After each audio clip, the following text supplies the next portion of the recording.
Chers lecteurs de réalité, bonjour. Aujourd'hui, on est avec une invitée spéciale, Madame Wassila Saïdia, si je prononce bien le nom de famille, directrice de l'IRMC. Bonjour Madame, merci de nous recevoir et de nous accueillir aujourd'hui. Bonjour Fakhri et merci à vous pour votre invitation. Merci beaucoup. En fait, on va parler de l'IRMC justement, compte tenu de ce qui se passe dans le Maghreb et l'imitation, que ce soit chez la jeunesse, en matière d'économie et tout. Nous allons voir ça parce que, comme nous le savons, l'Institut mène de nombreuses études sur le sujet, donc c'est l'occasion d'éclairer l'opinion publique. Tout d'abord, Madame, si vous nous présentez l'apport de l'IRMC. En gros, c'est quoi sa mission principale? Alors l'IRMC, l'Institut de recherche sur le Maghreb contemporain, est une unité de recherche du CNRS qui est présente à Tunis depuis 1992. Il a compétence sur l'Algérie, la Tunisie et la Libye.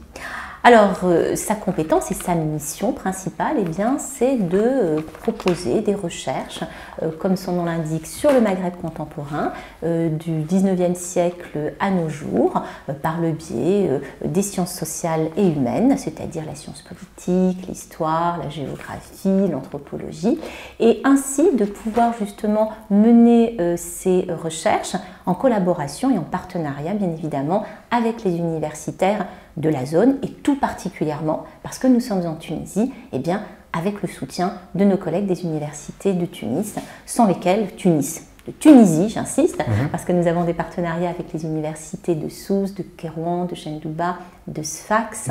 Et du coup, l'idée, c'est de pouvoir collaborer, d'avoir des partenariats pour mieux comprendre cette histoire et cette situation du Maghreb depuis le 19e siècle jusqu'à nos jours. D'accord. Et dans ce cas, quelles ont été les principales études que vous avez réalisées, leur objectif?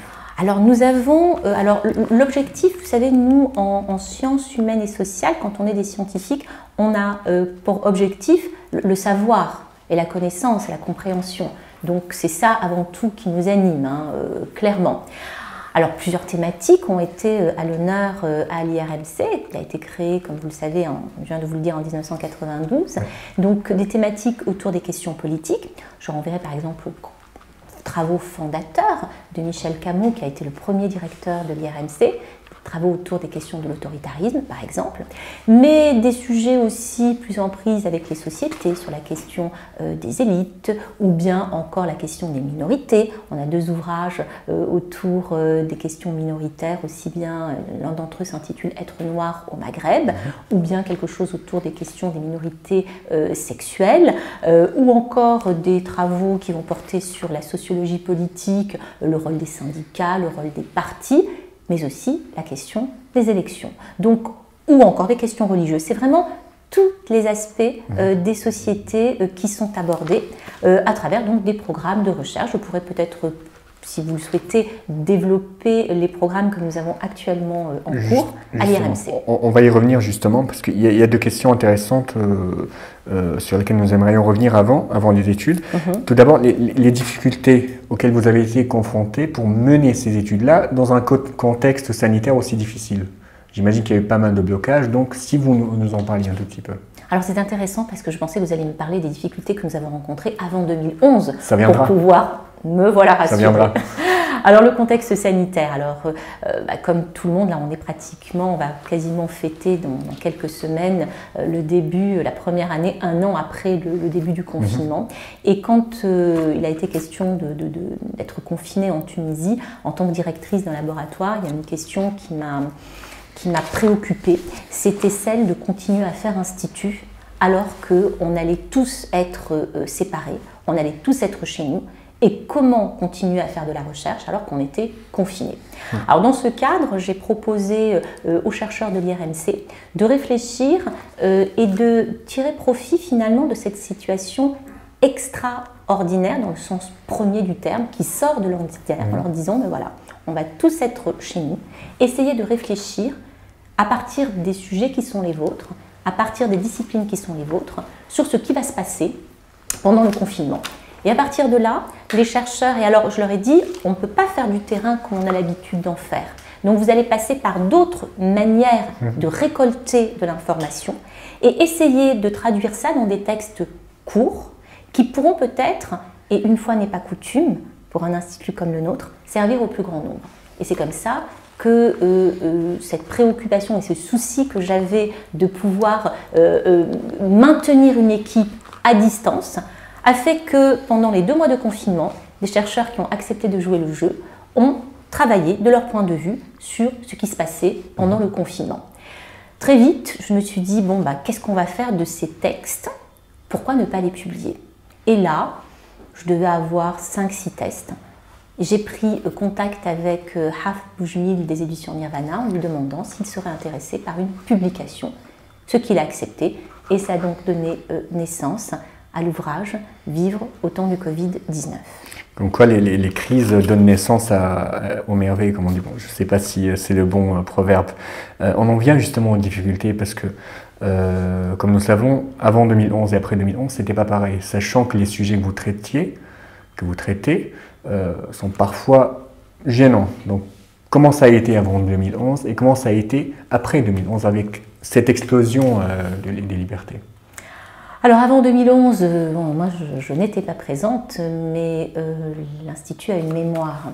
Et ce qui est certain, c'est que l'IRMC a pu, parce qu'il a cette particularité d'être une institution française placée sous l'autorité du ministère de l'Europe et des Affaires étrangères, donc du ministère des Affaires étrangères françaises, mais aussi du ministère de l'Enseignement supérieur et de la Recherche et du CNRS, a pu bénéficier d'une certaine, on va dire, protection, d'être un lieu relativement épargné, parce que dans l'enceinte de l'IRMC, nous bénéficions, parce que nous sommes une emprise française, de l'extraterritorialité, donc ce qui a permis aux chercheurs de pouvoir continuer à travailler avec leurs collègues tunisiens. Donc beaucoup de collègues tunisiens sont venus travailler dans l'enceinte de l'IRMC sur des sujets, il est vrai, sensibles, mais le travail a pu être poursuivi. Alors je tiens quand même tout de suite à bien préciser que, bien sûr, nous sommes une emprise qui relève de l'ambassade de France.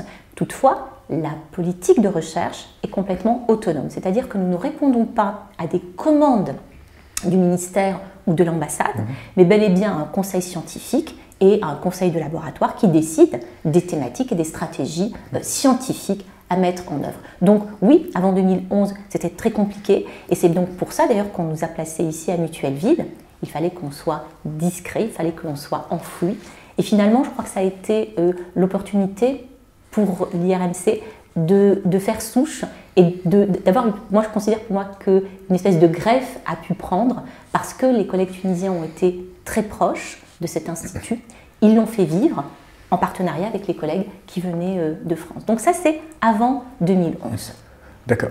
Juste un détail pour l'avant 2011, rapidement. Est-ce que vous avez été notifié pour certains travaux qui auraient peut-être, disons le mot, gêné le pouvoir en place, quelque chose comme ça? Alors, comme je vous le disais, moi, avant 2011, je n'étais Bien pas sûr, là. enfin, l'Institut. À ma connaissance, non. À ma connaissance, les travaux ont pu être menés dans un cadre académique qui respectait justement les libertés académiques. D'accord. Et après 2012, après 2011? Alors après 2011, là, pour le coup, j'ai envie de dire peut-être qu'avant 2011, on nous demandait plutôt d'être discret. Donc avant 2011, et puis rappelez, enfin, vous êtes jeune, mais rappelez-vous qu'avant cette période-là, Internet ne fonctionne pas de la même manière. Le Facebook Live que nous pratiquons aujourd'hui, tout ceci n'existe pas. Donc il y avait peut-être peu de publicité qui était faite, ou en tout cas la publicité était faite selon les moyens de l'époque. Donc on n'était pas forcément très connus. Nous n'étions pas par exemple implantés en région avant 2011. Donc il fallait travailler, c'est vrai, mais pas forcément avoir cette ouverture. À partir de 2011, alors la Tunisie est devenue l'un des centres qui pouvait attirer les chercheurs, et beaucoup de chercheurs sont arrivés, et toutes les thématiques ont donc pu apparaître, j'ai envie de dire vraiment au très grand jour, dans le sens où ils ont bénéficié d'une véritable publicité. On constate, nous, à l'IRMC, en tout cas depuis mon arrivée, on va dire depuis 2017, qu'on a un peu moins d'intérêt pour la Tunisie du côté des chercheurs, parce qu'on a eu beaucoup moins de chercheurs qui sont venus à Tunis.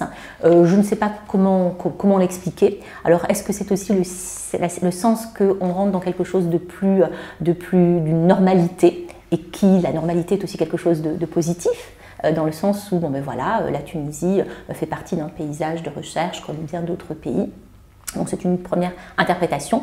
Et après 2011, on a pu, puis surtout depuis 2017, vraiment s'installer en région de manière beaucoup plus importante parce que la publicité était plus facile pour nous à effectuer. D'accord. Comme on l'avait dit au départ, qu'il y a pas mal de mutations, que ce soit sur le plan social. Ça, c'est avant d'en venir aux études de l'IRMC. Donc les mutations sociales, économiques, disons aussi politiques au Maghreb. Donc quelles analyses pouvez-vous faire de ces mutations-là, qui touchent notamment la jeunesse aussi? Alors c'est un très vaste sujet, vous imaginez bien que je vais difficilement pouvoir vous répondre aussi de manière exhaustive. Alors la jeunesse et la jeunesse tunisienne est absolument au cœur de nos préoccupations.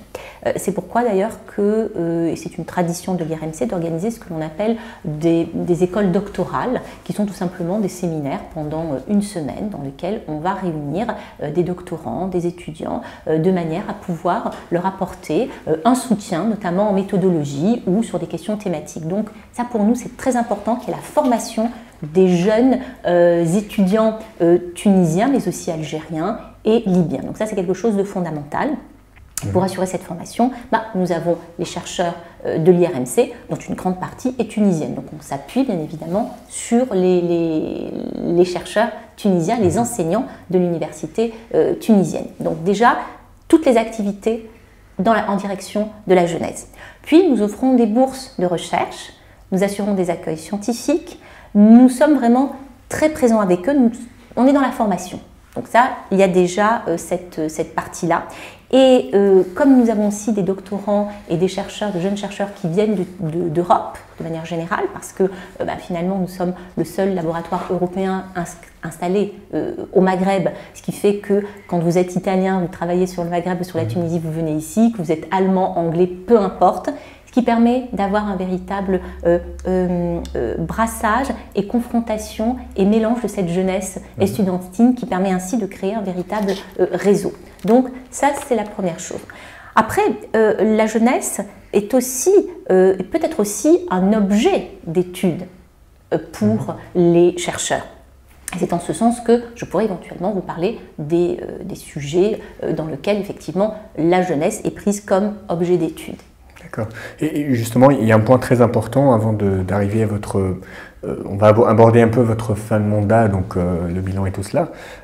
En Libye, il y a un projet, si j'ai bien le nom, le programme La Jeune Recherche, c'est bien ça, en sciences humaines et sociales, un outil de développement en Libye. Au service de la Libye, oui. Voilà, donc compte tenu de ce qui se passe dans le pays, donc si vous nous en parliez, c'est quoi l'objectif principal? Alors, comme je vous l'ai dit, l'IRMC a compétence pour la Tunisie, l'Algérie et la Libye. Et quand dans mon programme de directorat, il me semblait important de pouvoir faire quelque chose en direction de la Libye, ce qui était très difficile, comme vous pouvez l'imaginer, depuis 2011. L'idée était double pour moi. La première, de se dire qu'on pouvait, à partir de l'IRMC, développer les études sur la Libye et développer les études avec les Libyens, ce qui pour moi était encore plus important. Donc nous avons bénéficié d'un financement important du ministère de l'Europe et des Affaires étrangères français pour pouvoir former justement cette jeunesse estudiantine libyenne, en particulier de deux institutions libyennes que sont l'Université de Tripoli et l'Académie des hautes études de Tripoli.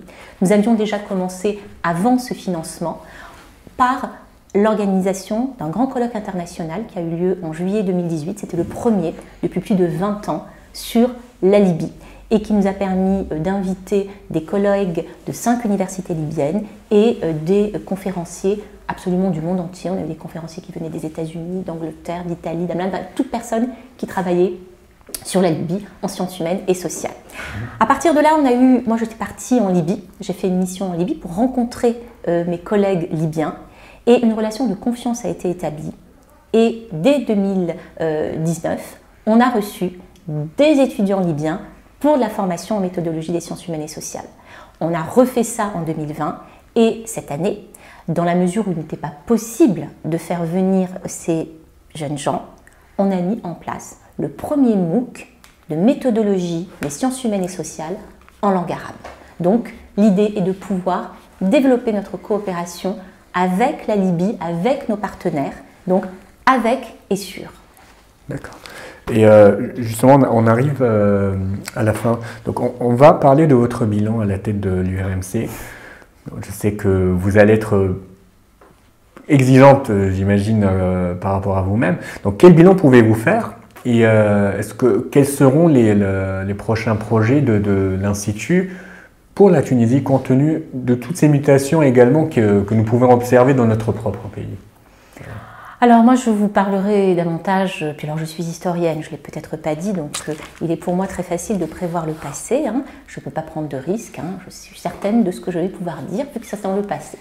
Je tirerai, pour ce qui concerne la Tunisie, plusieurs orientations ont pu être prises et je pense qu'elles vont durer. La première, c'était de se dire que l'IRMC devait aller en région et notamment s'intéresser aux deux grandes universités de province que sont les universités de Sousse et de Sfax et s'ouvrir aux universités dites de l'intérieur que sont Kérouan et Jendouba. Là pour moi c'est très important parce que nous avions pu avoir un véritable ancrage, notre ancrage à Tunis est solide, il est ancien, nos partenariats continuent, donc c'était pour moi l'opportunité de pouvoir se dire ça y est, à Tunis on est bien stabilisé, on est bien installé, ouvrons-nous vers l'extérieur. Donc ça c'était quelque chose d'important. Deuxième chose, il me semblait aussi qu'il était important de nous ouvrir à des publics peut-être plus larges et d'aller vers des publics qui ne nous connaissaient pas. C'est ainsi qu'on a mis en place les cafés itinérants de l'IRMC. Là, dans plusieurs villes de Tunisie, on est allé à Agadez, on est allé à Sfax, à Kérouan, non pas Kérouan, Sousse, enfin bref, dans le Kef, on est allé installer des cafés débats. Alors on est toujours sur nos domaines. Un ou une jeune docteure tunisienne présentait dans un café sa thèse de doctorat qu'il venait de soutenir et était discutée par un chercheur confirmé de l'IRMC.